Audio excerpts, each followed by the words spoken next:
This video will demonstrate how to remove and replace the SBC board on a Xerox AltaLink C8000 Series copier.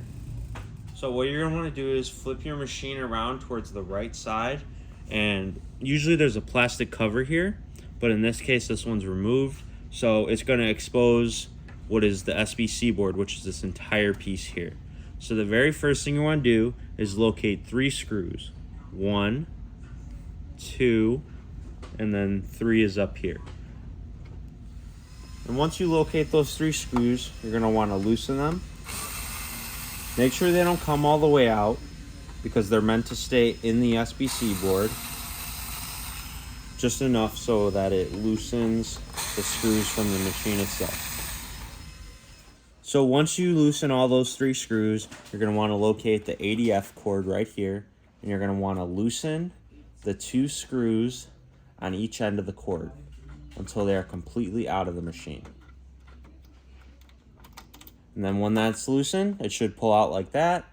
And then this handle here, you'll just pull it out, and the entire SBC board comes out with it.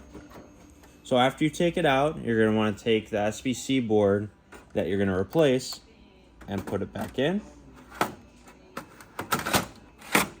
And then make sure it's tight and snug inside of there. And then you're going to want to put the document feeder cord back on. Screw these screws back in. You're going to want to make sure these are tight so the ADF doesn't lose any power connection.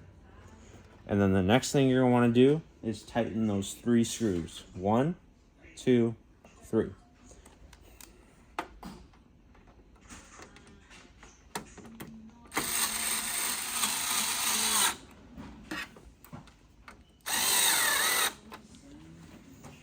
And that is how you replace the SBC board on a Xerox AltaLink C8000 Series copier.